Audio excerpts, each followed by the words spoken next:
যাদের বাড়ির প্রকৃত নাম ঢ্যাঁড়স তারা কিন্তু দুঃখ পাবে না, কারণ ঢ্যাঁড়সের আরেক নাম হচ্ছে লেডি ফিঙ্গার। আর সেই লেডি ফিঙ্গারকে যদি এরকমভাবে বানাও তাহলে ঢ্যাঁড়সকে আর ঢ্যাঁড়সের মতো শোনাবে না, ঢ্যাঁড়সকে শোনাবে কমপ্লিমেন্টের মতো। আজকে আমি বানাচ্ছি ভিন্ডি দো পেঁয়াজা। ঢ্যাঁড়স দো পেঁয়াজা বললে খারাপ লাগবে, তাই ভিন্ডি বললাম। এখানে ভিন্ডি যেহেতু মেন হিরোইন, তার জন্য ভিন্ডিটাকে আমি লম্বা লম্বাভাবে কেটে নিচ্ছি, যাতে ভিন্ডির ফিগারটা মেনটেন থাকে। বেশি সরু করে কাটবে না, কারণ ভিন্ডি ভাজা হয়ে গেলে অনেক ছোট হয়ে যায়, তার জন্য একটু মোটা মোটা করে কাটবে অ্যান্ড বড় সাইজের ভিন্ডি নেবে।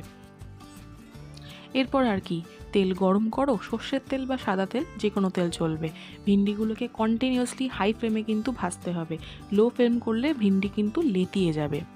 ভিন্ডিগুলো ভাজা হয়ে যাওয়ার পর আদা কুচি দেবে আর পেঁয়াজ দেবে। পেঁয়াজগুলোকে এখানে আমি কিউব মতো কেটেছি, যেখানে আমরা চিলি চিকেনে দিই সেরকমভাবে।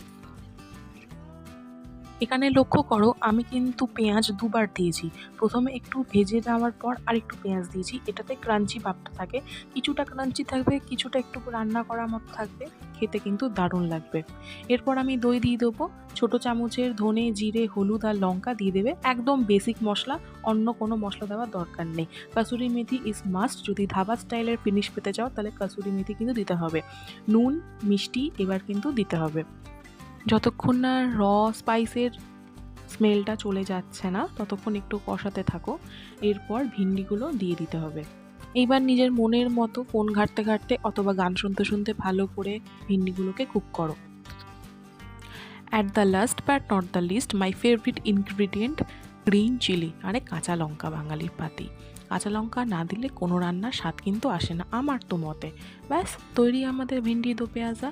একদম ইজি, রুটির সাথে খাও, ভাতের সাথে খাও, পরোটার সাথে খাও, বা এমনি চামচ দিয়ে তুলে খেয়ে নাও, কোনো অসুবিধা নেই।